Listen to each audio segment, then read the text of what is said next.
Convido os irmãos a estarem abrindo a palavra do Senhor em Juízes, capítulo 2, versículos 6 e 7. E diz assim: E havendo Josué despedido o povo, foram-se os filhos de Israel, cada um a sua herança, para possuírem a terra. E serviu o povo ao Senhor todos os dias de Josué, e todos os dias dos anciãos que ainda sobreviveram depois de Josué. E viram toda aquela grande obra do Senhor que fizera a Israel.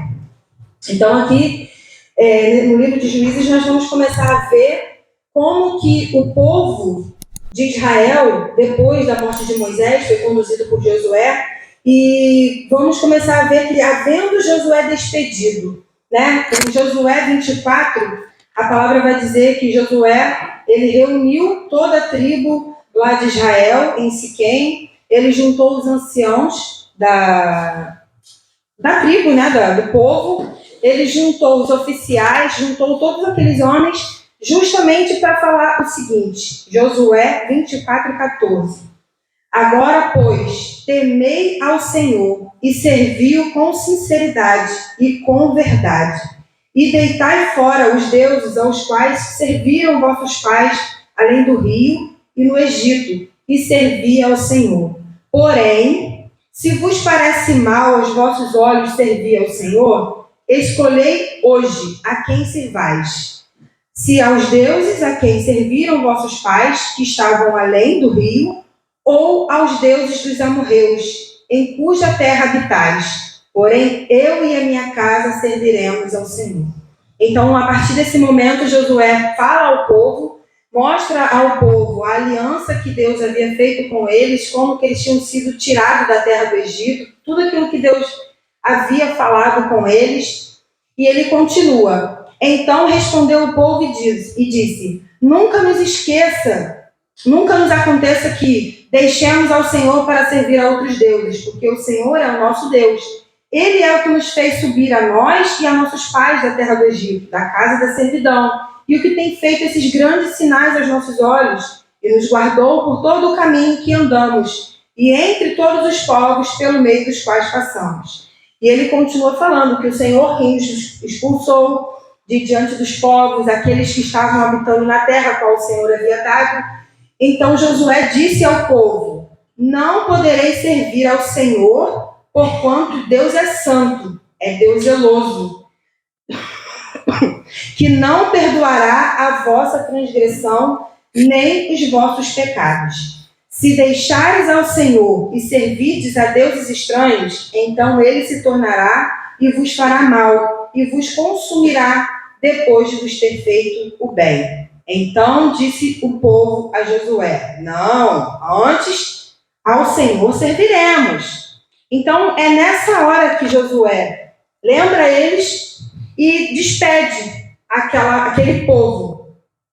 E o interessante é que o livro de Juízes com o livro de Josué, ele contrasta justamente que em Josué era um povo obediente, que conquistou a terra prometida a qual o Senhor havia prometido a eles, mas mediante a confiança no poder de Deus. Em Juízes, porém, vamos ver um povo desobediente, um povo idólatra, um povo que foi derrotado justamente por causa da sua rebelião contra Deus. E no versículo 10 de Juízes 2:10, fala assim: E foi também congregada toda aquela geração a seus pais e outra geração após ela, e se levantou que não conhecia ao Senhor, nem tampouco a obra que ele fizera a Israel. Então fizeram os filhos de Israel o que era mal aos olhos do Senhor, e serviram aos Balaíns. E aqui nós vamos começar com o primeiro ponto, que eu destaquei como o primeiro ponto da desobediência, da incredulidade e da apostasia daquele povo. Porque em Deuteronômio, eles já sabiam as ordenanças do Senhor. Josué, antes de despedir e antes de falecer, havia lembrado ao povo os mandamentos do Senhor, tudo aquilo que Deus havia feito para eles, e eles conheciam. Deuteronômio, capítulo 6, versículo do 1 ao 5. Estes, pois, são os mandamentos, os estatutos e os juízos que mandou o Senhor vosso Deus, para ensinar-vos, para que os cumprisse na terra a que passais a possuir, para que temais ao Senhor teu Deus e guardes todos os seus estatutos e mandamentos que eu te ordeno, tu e teu filho e o filho do teu filho, todos os dias da tua vida, e que teus dias sejam prolongados. Ouve, pois, ó Israel, e atenta em os guardares, para que bem te suceda e muito te multipliques, como disse o Senhor Deus de teus pais, na terra que mana leite e mel. Ouve, Israel, o Senhor nosso Deus é o único Senhor. Amarás, pois, o Senhor teu Deus de todo o teu coração, de toda a tua alma e de todas as tuas forças. Nós conhecemos bem esse primeiro mandamento, mas eu pergunto para você, quem é o Deus que você tem servido? Ou quem é Deus para você? Porque para aquele povo, Deus havia livrado ele de tudo aquilo que eles haviam passado. Deus foi quem tirou eles com braço forte, mão estendida, dando provisão, dando tudo aquilo que eles necessitavam, sem precisar que eles tivessem feito nenhum esforço. E quem é Deus para você? Será que para muitos Ele é o Deus só quando a gente precisa, quando a gente está no aperto, na necessidade, na dor, na aflição? Ou também quando a gente está na bonança, nos lembramos de quem é Deus verdadeiramente? Para Moisés, era tudo que ele tinha. Em Êxodo 33:12, revela que Moisés roga a Deus pela sua presença. E o interessante... Glória, abriu um lugar. Interessante que Moisés disse ao Senhor: eis que tu me dizes, faze subir a este povo, porém não me faças saber a quem hás de enviar comigo. E tu disseste, conheço-te por teu nome, e também achastes graça aos meus olhos. Agora, pois, se tenho achado graça aos teus olhos, rogo-te que me faças saber o teu caminho, e conhecer-te-ei para que ache graça aos teus olhos. E considera que esta nação é o teu povo. Disse, pois, irá a minha presença contigo para te fazer descansar. Então lhe disse, se a tua presença não fores conosco, não nos faça subir daqui. Como, pois, se saberá agora que eu tenho achado graça aos teus olhos e eu e o teu povo? Acaso não é por andares tu conosco, de modo a sermos separados, eu e o teu povo, de todos os povos que há sobre a face da terra? Então disse o Senhor a Moisés, farei também isto que tens dito, porquanto achasse graça aos meus olhos e te conheço por nome. E aí eu pergunto, será que o Senhor nos conhece pelo nome? Porque Moisés havia rogado pela presença do Senhor, mas no versículo 18, ele disse, então ele disse, eu rogo-te que me mostre a tua glória. Porém ele disse, eu farei passar toda a minha bondade por diante de ti, e proclamarei o nome do Senhor diante de ti, terei misericórdia de quem eu tiver misericórdia, e me compadecerei de quem eu me compadecer. E disse mais, não poderás ver a minha face, porquanto homem nenhum verá a minha face e viverá. E disse mais o Senhor, eis aqui um lugar junto a mim, aqui te porás sobre a penha. E acontecerá que, quando a minha glória passar, pôr-te-ei numa fenda da penha, e te cobrirei com a minha mão, até que eu haja passado, e havendo eu tirado a minha mão, me verás pelas costas, mas a minha face não o verá. E eu te pergunto, o que nos impede de termos essa mesma experiência que Moisés teve? O que nos impede de termos a presença de Deus na nossa vida? O que nos impede de podermos contemplar a glória de Deus? E quando eu digo contemplar a glória de Deus, não é como Moisés viu na fenda da rocha, mas é de tê-lo perto de nós, de senti-lo, de podermos ter conosco, assim como Moisés ansiou, não só para ele encaminhar o povo, mas poder estar ali com ele, lado a lado. E após a morte de Moisés, Deus chamou a Josué em seu lugar para liderar o povo, como nós começamos a ler aqui. Josué 1, capítulo 1, versículo 1 e 2. E sucedeu depois da morte de Moisés, servo do Senhor, que o Senhor falou a Josué, filho de Num, servo de Moisés, dizendo, Moisés, meu servo, é morto. Levanta-te, pois, agora, passa este Jordão, tu e todo este povo, a terra que eu dou aos filhos de Israel. E Josué anda nas mesmas pisadas de Moisés, servindo a Deus, guerreando, ensinando ao povo os caminhos do Senhor. Porém, após a morte de Josué, esse povo se esquece de Deus, que os havia tirado da terra do Egito com mão forte. E por que o povo deixou? Porque o povo deixou o primeiro mandamento. Deixou de amar a Deus, de obedecê-lo, de temê-lo. Deixou de cumprir os seus ensinamentos, que não são pesados, para viver uma vida que bem queria, que bem achava melhor. Israel conhecia os estatutos, conhecia as festas a qual o Senhor havia ordenado, conhecia a adoração a Deus, mas desprezou as leis de Deus e a substituiu pelo que achava mais reto aos seus próprios olhos. Como está do livro de Juízes. Desde Juízes 2, cada capítulo vai falando que Israel fez o que era mal aos olhos do Senhor. E eu te pergunto, e nós, será que temos desprezado a palavra de Deus? Será que nós estamos também fazendo como esse povo começou a fazer? A desprezar, a não valorizar aquilo a qual o Senhor nos ensinou, tem nos ensinado a cada dia? Deus, Ele não te criou para você cumprir uma tradição, um rito, uma religião, um ato de você estar aqui domingo, quinta ou quando tiver alguma festividade. Não foi para isso que Ele nos criou apenas, né? Porque é necessário estarmos aqui, é bíblico. Mas Ele te criou a sua imagem e semelhança. A imagem, como está em Gênesis 1, 26, 27. E disse Deus, façamos o homem à nossa imagem, conforme a nossa semelhança. E criou Deus o homem à sua imagem. A imagem de Deus o criou. Homem e mulher os criou. Mas para que Ele nos criou? Ele nos criou para que buscássemos, para refletirmos a sua glória. Foi para isso que Ele nos criou. Não que para que nós buscássemos como se Ele fosse dependente de nós, carente, ou precisássemos que nós estivéssemos ali para agradá-lo. Não, mas porque Ele sabe que sem Ele na nossa vida, nós não somos nada. Então, por isso que Ele nos criou com esse vazio que muitas das vezes nós sentimos, ou sentia antes, e não sabia o que era. E esse vazio só pode ser preenchido pelo Senhor. Então, Ele nos criou para isso, para que nós o buscássemos e também para refletirmos a sua glória.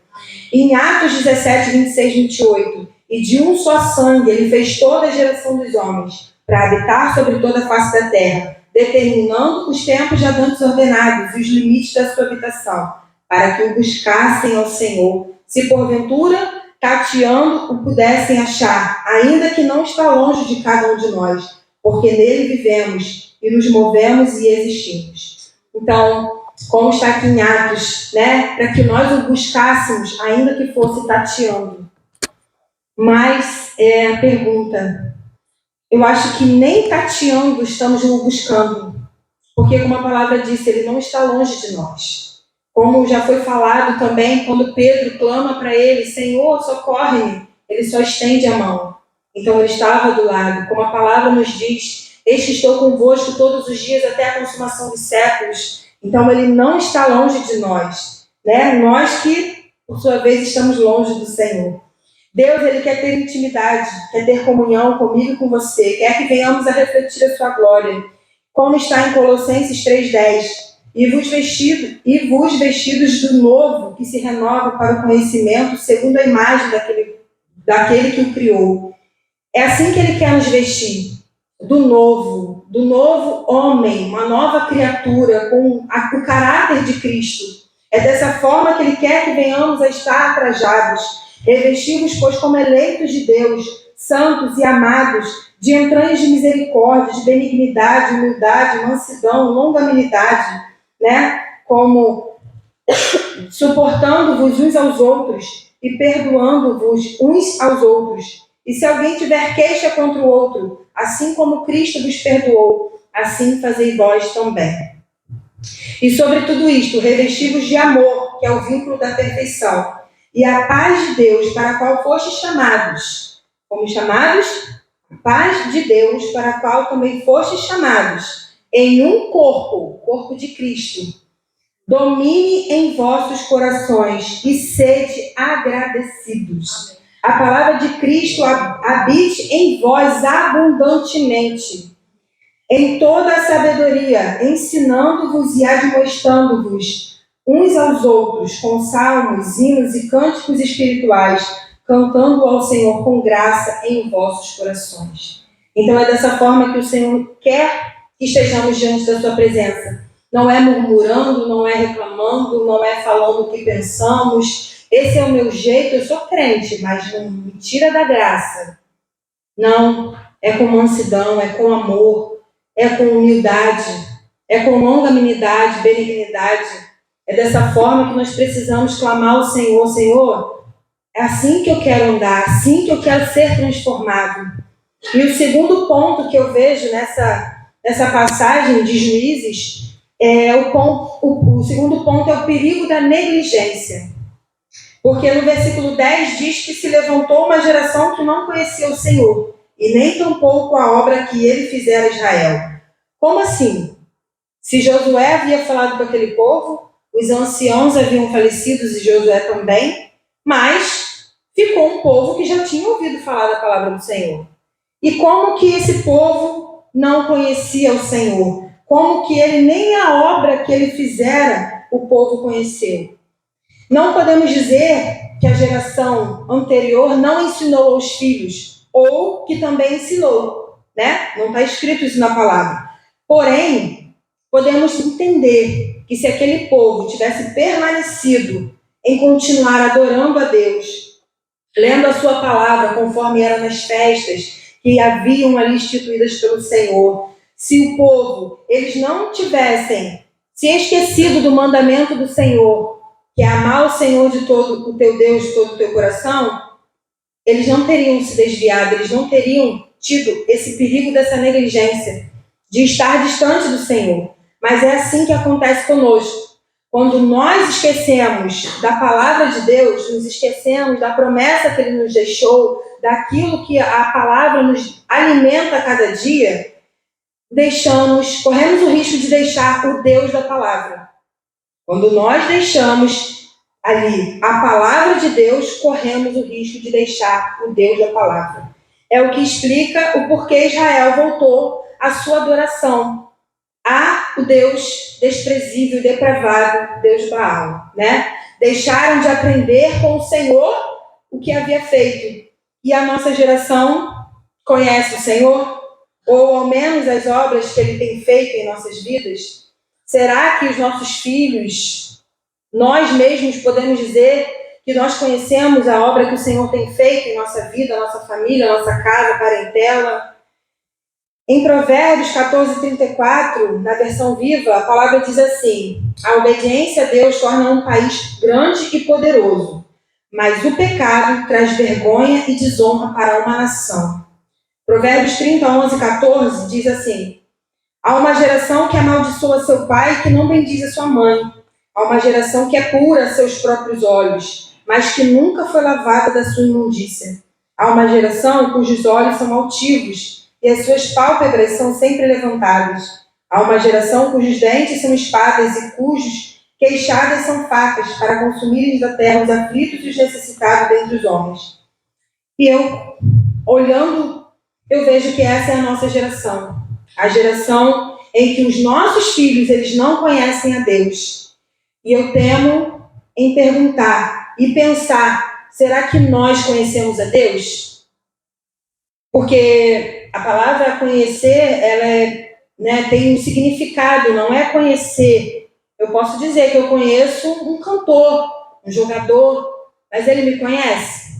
Ele tem intimidade comigo? Será que se eu for na casa dele tomar um café, ele vai me receber? Mas eu conheço. E como que nós temos conhecido a Deus? Será que os nossos filhos vai poder dizer que quando crescer, ou ao menos no decorrer da sua vida, ele quer ser um servo ou uma serva do Senhor, como o pai e a mãe é? Ou eles vão estar à mercê de não ter uma referência de o que é ser um servo e uma serva do Senhor. O povo de Israel, em Juízes, ele já não trabalhava mais em união, em um único propósito, que era continuar conquistando as terras e derrotando os inimigos.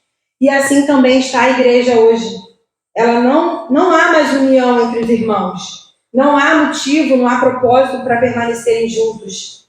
Cansamos de ver muitas vezes igrejas, né, uma alfinetando a outra, falando mal, fazendo isso, aquilo, coisas que, na verdade, nós somos um corpo. Então, nós éramos para estarmos juntos, unidos, num pensamento, num propósito, que é levar o nome de Cristo a todas as almas que estão perdidas. É glorificar o nome do Senhor, é não entristecer o Senhor e não envergonhar o seu evangelho. Mas não é dessa forma que tem acontecido. Mas nós precisamos permanecer unidos no Senhor, continuarmos juntos, derrotando o inimigo das nossas almas, pelo poder da intercessão, que é a oração, da evangelização, da busca pelo Espírito Santo em nossas vidas, entendermos que nós precisamos do Senhor a cada dia e que estamos aqui como uma família de Cristo, um corpo que precisa estar junto e unido a cada dia mais. Mas por que isso acontece? Por que a igreja está assim? Porque, infelizmente, estamos sendo vencidos pelas nossas próprias vontades, pelo nosso próprio eu, pelo nosso próprio ego. Quem dirá, então, a nossa família, que é o primeiro ministério a qual o Senhor constituiu para cada um de nós. E na nossa casa, como é que vai a nossa família? Porque não adianta, nós queremos uma igreja saudável, uma igreja forte, se dentro da nossa casa não há um mínimo, não há uma base, não há um fio do que a palavra de Deus nos ensina. E eu digo para você, como vai o seu relacionamento com o seu esposo? Porque em Efésios 5:22, a palavra diz: vós mulheres, sujeitai-vos a vossos maridos como ao Senhor. Porque o marido é a cabeça da mulher, como também Cristo é a cabeça da igreja, sendo ele próprio o salvador do corpo. De sorte que assim como a igreja está sujeita a Cristo, assim também as mulheres sejam em tudo sujeitas aos vossos maridos. Então, a igreja precisa estar sujeita a Cristo. Mas nós, mulheres, precisamos também cumprir o nosso papel quando estamos no nosso lar, de estarmos sujeitos aos nossos maridos, de sermos a intercessora do nosso lar, a ajudadora do nosso marido. Mas, e nós mulheres estamos cumprindo esse mandamento, porque é o mandamento do Senhor, sermos sujeitos aos nossos maridos. Não digo que é aquele marido autoritário e a gente tem que baixar a cabeça, não é isso que a palavra diz. Ser sujeito ao marido é quando os dois estão caminhando juntos, ele é o cabeça e você é a ajudadora dele, os dois caminham juntos e Cristo é quem coordena toda a família. No versículo 25, ele fala assim: vós, maridos, amai vossas mulheres como também Cristo amou a igreja e a si mesmo se entregou por ela. Para quê? Para santificar, purificando-a com a lavagem da água pela palavra. Assim devem os maridos amar as suas próprias mulheres, como a seus próprios corpos. Quem ama a sua mulher, ama-se a si mesmo. Então, hoje vemos muitos casamentos sendo destruídos, acabados, porque, infelizmente, os maridos não têm amado a Cristo e nós, mulheres, da mesma forma, não têm amado a Cristo e nem temos sido sujeitas aos nossos maridos, porque o mundo nos ensinou o caminho do feminismo. O mundo nos ensinou um caminho que nós temos que ser autoritária, quando na verdade não é esse o caminho. Mas nós precisamos ser submissas ao Senhor e submissas aos nossos maridos. E mediante essa obediência desses mandamentos, nós podemos passar para os nossos filhos o ensinamento de Efésios 6:1-4. Vós, filhos, sede obediente a vossos pais no Senhor, porque isso é justo. Honra teu pai e tua mãe, que é o primeiro mandamento com promessa, para que te vá bem e vivas muito tempo sobre a terra. E vós, pais, Não provoqueis a ira a vossos filhos, mas criai-os na doutrina e admoestação do Senhor. Então o Senhor nos ensina. Não vamos criar os nossos filhos provocando a ira, mas é na doutrina do Senhor, naquilo que Ele nos deixou, de como nos portar, de como andar, de como proceder, de como falar, e a admoestação do Senhor, na palavra do Senhor. Tudo aquilo que está escrito na palavra, como vemos em Deuteronômio 6, 6 e 7. E estas palavras que hoje te ordeno estarão no teu coração, e as ensinarás a teus filhos, e delas falarás, assentado em tua casa, andando pelo caminho, deitando-te e levantando-te. É nossa responsabilidade ensinar os nossos filhos a amar a Deus. Não é ensinar os nossos filhos a letra, a palavra, o conteúdo que tem na Bíblia. Podemos, mas precisamos mostrar para eles que Deus é vivo, Ele é real, Ele é uma pessoa, Ele quer ter intimidade, Ele quer ser amado, Ele quer que nós venhamos a obedecê-lo, não por ter que obedecer, mas é por saber quem Ele é. E eles precisam conhecer quem é esse Deus, precisam ver em nós que nós também amamos ao Deus a qual nós dizemos que servimos. E nossa vida precisa ser esse exemplo para nossos filhos. Devemos ensinar os nossos filhos a conhecer e a amar a Deus. A nossa família precisa urgentemente se voltar para Deus. A nossa família, ela precisa urgentemente se voltar para Deus. Somente assim teremos uma família forte, filhos convertidos e uma igreja comprometida. Uma igreja voltada ao Senhor. E o terceiro ponto é o ponto da gratidão. Aquele povo, eles não foram gratos ao Senhor. Eles viviam no Egito, viviam sobre escravidão, eram escravos, eles são libertos, eles são tirados daquele lugar, ricos, abençoados, têm a promessa da terra prometida, e quando chega lá, eles se esquecem de quem os salvou. E nós precisamos ser gratos a Deus simplesmente pelo que Ele é e não pelo que Ele só pode nos dar. A nossa maior gratidão deveria ser pela tão grande salvação que Ele nos concedeu através do seu Filho amado Jesus. Essa deveria ser a nossa maior gratidão ao Senhor. O segundo motivo, se é que precisa de motivo, é de sermos aceitos e sermos chamados filhos de Deus, como está em João 1,12. Mas a todos quantos o receberam, deu-lhes o poder de serem feitos filhos de Deus, aos que creem ao seu nome. E o terceiro motivo, por termos em nós habitando o Espírito Santo, que é tão precioso, que não nos deixa em nenhum momento, está conosco todos os dias. Mas, porém, nos esquecemos disso e nos lembramos de agradecer só quando convém. Só quando conquistamos algo, quando estamos felizes, quando algo dá certo na nossa vida. Lembramos que Deus me abençoou, Deus me deu.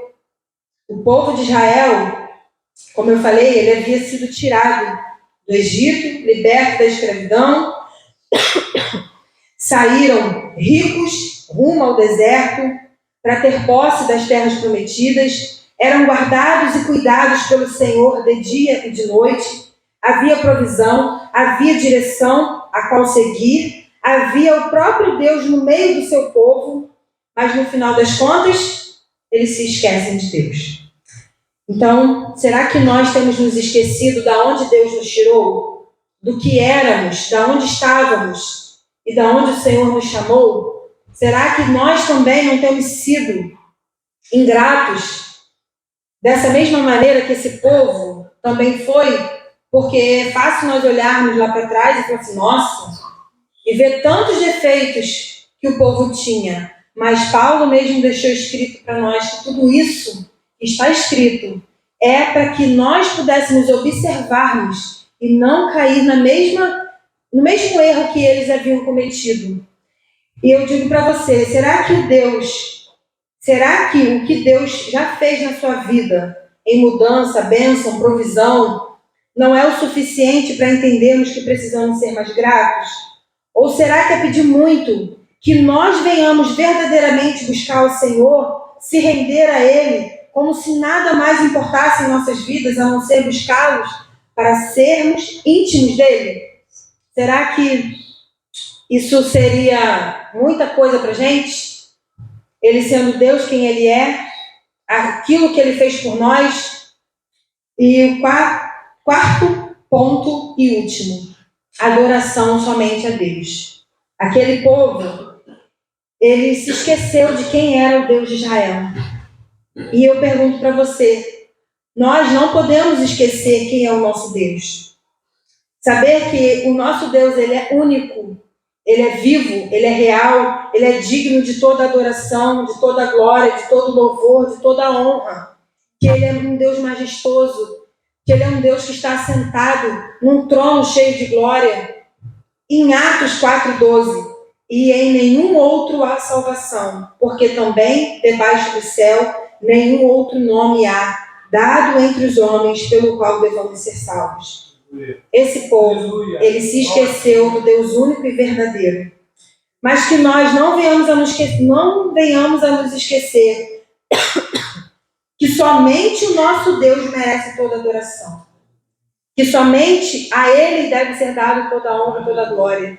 Que não venhamos adorar a nossa família, os nossos filhos, o nosso cônjuge. Que não venhamos a adorar um bem, uma bênção, mas que nós venhamos a adorar ao único, o único que deve ser adorado.